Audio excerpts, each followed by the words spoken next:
धन्यवाद। आमे दुखीधन कवितार प्रथम भाग को आलोचना करिछे। आज आमे आलोचना करिबा एई दुखीधन कविता जहाँकि गोदावर्ष मिश्रंकर एक गाथा कविता। ओडिशा आज कहुच्छी पराधीन ओडिशा एवं सीमांतवर्ती ओडिशार दुख एवं प्रजा मानक उपर जो अकथनीय अत्याचार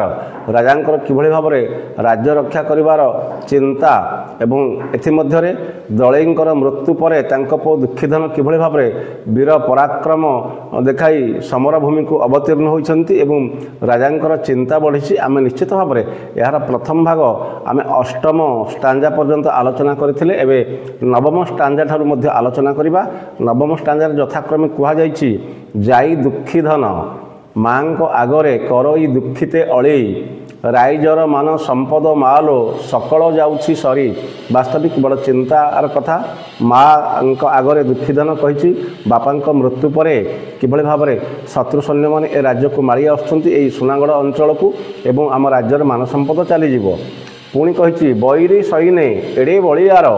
मारिबे राजा को जुझे राइजर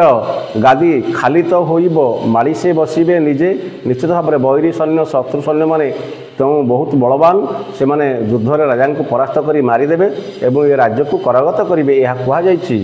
देह मु धरी तो सहिबी केमंते दियो तु अनुज्ञा मोरे गड़ पड़ियारे जाई मु मालो जुझिबी बैरी तुले। दुखीधन कही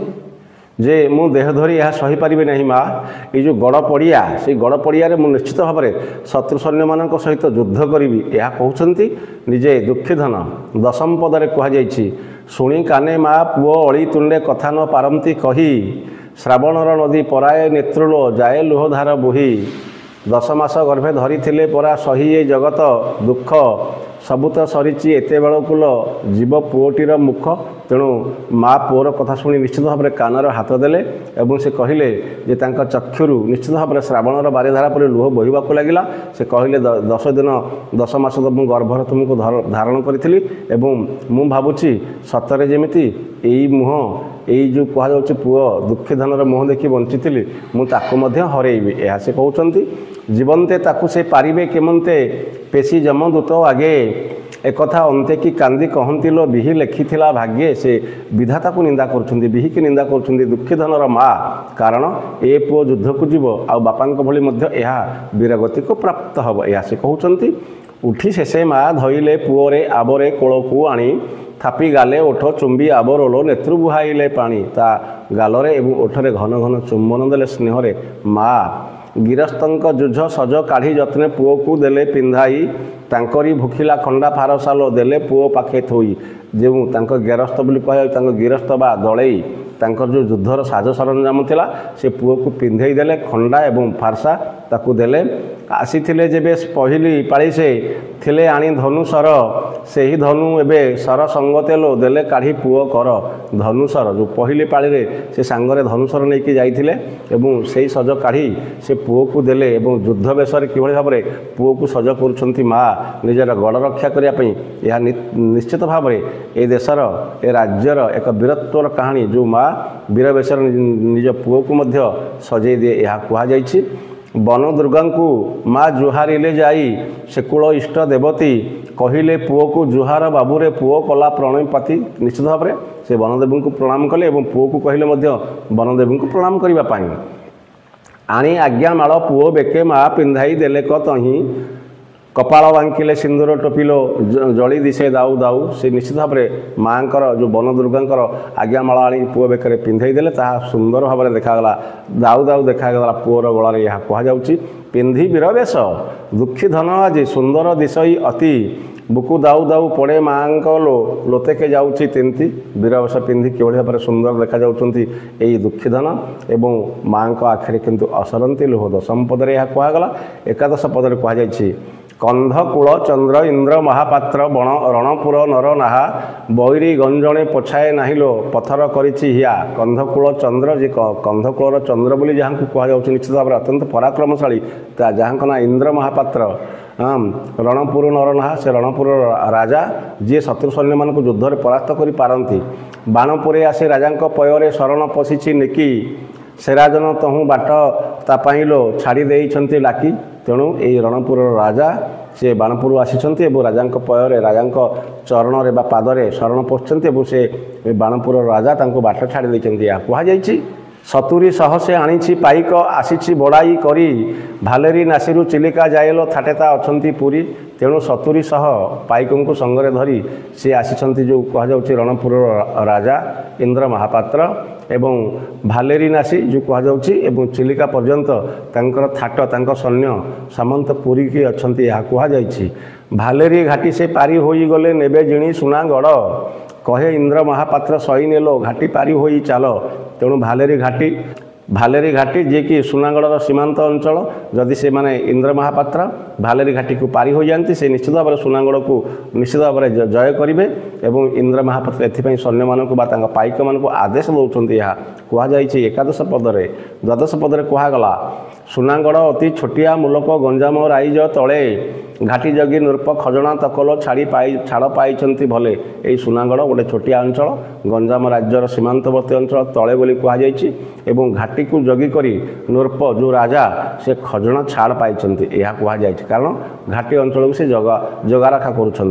निज लगी नुहई भालणी खाती से पर दाना गले निज प्राण जाऊ उड़ाइलो देशर रखिबे बाना से चाहती निजपाई जी चिंता करूना से चिंता करुँच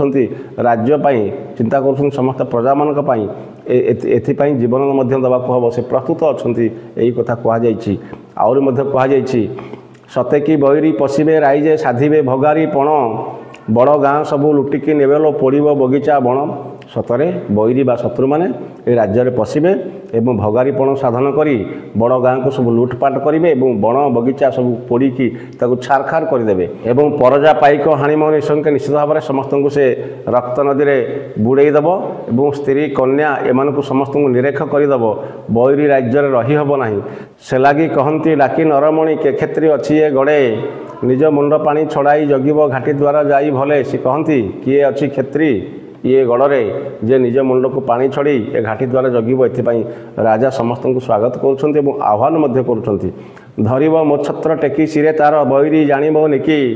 सुनागढ़ राजा घाटी जगी उभा मुंडे छंती छती टेकी तेणु राजा कहते जी युद्ध को जीव एवं आगभर हो घाटी मुहरे ठिया हम मुझे छत्र देवी एवं ता मुंड उपर जो कहे आलठ चामर बिंचा हम छत्र भी टेका हम एवं शत्रु जानिब जे सुनागढ़ राजा निश्चित भाव में घाटी जगिक एठारे ठिया होइछन्ति बोली या कहुई 12 पदरे शुणी दुखीधन है आगभर कहला मिनती करी निज जन्मभूमि रखि न पारिले किलभ्य जीवन धरी यह शुणी दुखीधन आगभर है निज मुंडे छत्र टेका हम और राजा सानिध्य लाभ कर से युद्ध करने प्रस्तुत होगा यह कहुई जदि युद्ध न कर जीवन धरी कि लाभ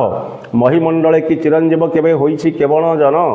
दिने आगे दिने पछे सीना आसी बांधि नेउछि जम मर्तमंडल में जन्म हेले मर आज मरी था काली मरी था आज मरबी ए दुख ना किंतु राज्यपाई एवं सुनागढ़ जदि जीवन देवी मुझे धन्य होइजिबि या कहते दुखीधन एथकु राजन भालाणी किंपा मुंड छड़ाइली पानी छत्र टेकी घाटी मुंड मु जगिबी जाऊँगी दियो मेलाणी से राजा को कहले दुखीधन हे राजा मो मुंड को पानी छड़ेली मते विदाय दियंतु कारण मते युद्ध करवार अच्छी तेणु छत्र टेकी घाटी मुंड जगिबी मु यह कहुई राजगादी छती काढ़ी नरमणि धराई देले ता हाथे स्तोक सैन जे डाकी पछकुल गर्जी चली बाटे देखिले बैरी विचारिले मने आसे सुनागढ़ राजा तियार तक्षणे हेले जुझकुल उड़ीगला जय ध्वजा शत्रु सैन्य मैंने देखिले जे निश्चित भाव में सुनागढ़ राजा आसुंच मुंड पर छत्र टेका जाइए तेणु से युद्धपाई प्रस्तुत हेले यह कहुई 13तम पदरे एवं 14 पदरे कहगला एणे सुनागढ़ नरमणि बेनी सहस्र सैन धरी चलती तुरीते आउ से काहिलो अधिक पाइबे लोड़ी एणे सुनागढ़ राजा सहस्र अर्थात 1000 सैन्य मान धरी युद्ध को जाऊँच अधिक सैन्य से कौट आनीपारे भालेरी शिख से टपिगले ठिके नई कूल बंध प्राय खोले नारायणी नथिले तेबेल थिले होइथान्ते साहे कहुच्छी भालेरी शिख को से टपिगले भालेरी चूड़ा भालेरी पहाड़ उपर से चढ़ीगले राजा एवं नईकूल बंध को आसिले जो खोल जो कहुच्छी नारायणी खोल एक पवित्र तीर्थस्थान आज से नारायणी खोल किंतु नारायणी देवी सेठारे उपस्थित नथिले जदि से थांते साहा होइथान्ते बोली कवि रचनारू जना पड़े आरपटे शिखु खसंते देखिले दूरे भगवती पीठ मुआ माल जाची ओह्लाई गले से डेई बण गोदा बाट कहगला जे भगवती को देखिले आरपटे निश्चित भाव में भगवती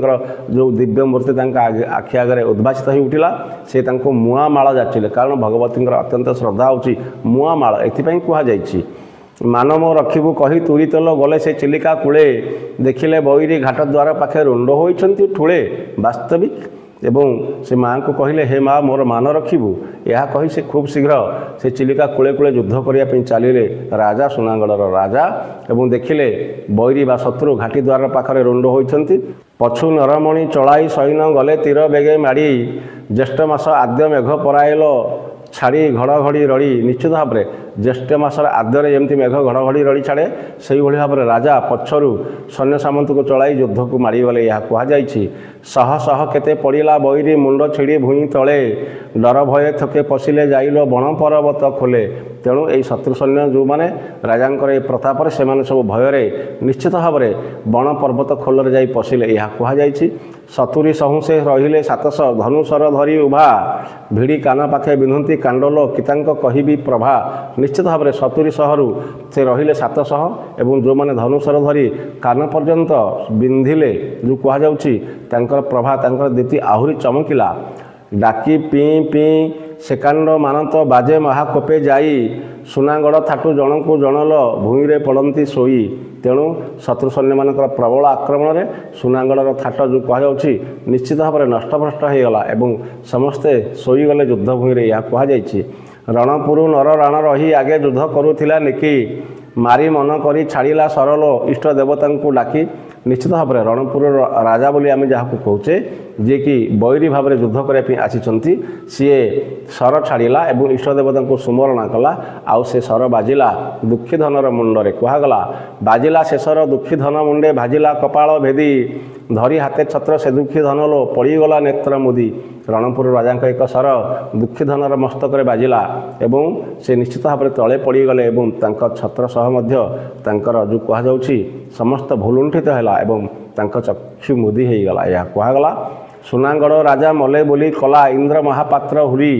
नेले ताकू पछु सेतिकी बेलेलो सुनागढ़ राजा धरी जितेबले सुनागढ़ राजा मले बोली निश्चित भाव में इंद्र महापात्र आनंद गर्जन कले किंतु ठीक सेतिकी बेले तांकू सुनागढ़ राजा पछपटू धरी नेले यही जो कहुच्छी इंद्र महापात्र जी कि निश्चित भाव में रणपुर राजा थिले यह कहुई फेरी चाही सेहू देखई बैरी हाथे पड़ी अच्छी धरा नई मुंड टिके लागिला तलेल बुड़ी जीवन भेड़ा सुनागढ़े आज पड़ी चहल धन्य दुखी धन आहा नेत्र लुह हाथे पोछि शुणुतिल काने दुखी धन माँ तेणु सुनागढ़ आज दुखी धन पाई समस्त स्तब्ध होती समस्त चकित होती से किभली भाव में सुनागढ़ प्राण देछि निजे भ्रमित भाव में राजा छत्र टेकी शत्रु सैन्य सह युद्ध कले और शत्रु मैंने भ्रमरे राजा बोली मारिदेले किंतु परक्षण में से रणपुर राजा इंद्र महापात्र धरा पड़गले एथिपाई ये जो त्याग ये जो बलिदान निश्चय दुखी धन देइछन्ति राज्यपाई यह कहुई झुरंती बाबूरे चालिकी तू गलु सारिए जगत लीला एकईर बड़ा कलकू मोरे 14 वर्ष पिला 14 वर्षर जो कह बालक निश्चित भाव में दुखी धन तार सुनागढ़ जो त्याग सुंदर भाव में वर्णना कर कवि गोदावरीश मिश्र पुओ बोली परा डाकिमु नथिली सुख सरधारे दिने भिड़ी जम नब एड़े बेगी बाबू विचारी थी कि मने वास्तविक मुझे पुओ बोली दिने सुख सरधारे पाखे बसई नी किंतु एत शीघ्र जम तोर पांजी पोछीदेव और तू आरपारी को चलीजु मुझे भाभी नी यह कही माँ झुरी होती यह कहुच्छी ए देह धरी मु बंचिकी पारिबी मुहूर्ते महीरे सते तू ही जो बाटे जाइछु बाबूरे घेनी बेगे जाओ मते ए देह धरी मु तो बिना बंची पारिबी ना रे दुखी धन तू जो बाटे जाइछु मते सही बाटे नहीं जा से देह धरी कि पुओ बिने माँ पारंते महीरे जी माँ पुओंकर सरगे सिनाल भेट पुणी है जाई से माँ पुओंकर स्वर्गर भेट है अंततः माँ देह को त्याग करदेले हेले दुखी धन राइजर मान रखी एका गला हाथे गड़ द्वार डेई पशिले अरिल सबू सरी सते तेणु दुखी धन ए राज्यर मान महत्व को रखिला एइथिपाई कहुई बुड़ी पानी तले सुनागढ़ एबे जाइछि चिलिका होई राजा प्रजा जड़े नाहिछि केहिलो तागुप्त गर्भे सोई आज सुनागढ़ नाही इतिहासर अतल गर्भरे सबू आज समाप्त हो जाइछि तेणु राजा नाही कि प्रजा नाहंती यह कहुई हेले छत्रगढ़ घाटी ना मर्ते प्रकट हेउछि आजी ଛତ୍ର ହାତେ ଗଡ଼ ରଖି କୁମରଲ ପଡ଼ିଥିଲା ନେତ୍ର ବୁଜି ଯେହେତୁ ଏ ରାଜ୍ୟର ପୁନଶ୍ଚ ନାଁ ହେଲା ଛତ୍ରଗଡ଼ ଘାଟି ତେଣୁ ଛତ୍ରକୁ ହାତରେ ରଖି ଆଖି ବୁଜିଥିଲା ଦୁଃଖୀଧନ ସେଥିପାଇଁ ଏହାର କିମ୍ବଦନ୍ତୀ ଅନୁଯାୟୀ ଯେଉଁ କୁହାଯାଉଛି এই ଛତ୍ରଗଡ଼ ଘାଟି ବୋଲି ନାଁ ଦିଆଯାଇଛି ଏହା କୁହାଯାଇଛି ସେ ଘାଟି ପାଖରେ ରହିଅଛି ମା ଆର ପାଖେ ଅଛି ଝିଅ ଜୀବ ଥାଉ ମଞ୍ଚେ ଭେଟ ନହୁଚିଲ କେମନ୍ତ ବିଚାର କହ ସେ ଘାଟି ପାଖରେ ମା ଅଛି ଏବଂ ଆର ପାଖରେ ଝିଅ ଅଛି ଜୀବନ ଥାଉ ଥାଉ ଯେଉଁ କୁହାଯାଉଛି ମା ଝିଅଙ୍କର ଭେଟ ହେଉନାହିଁ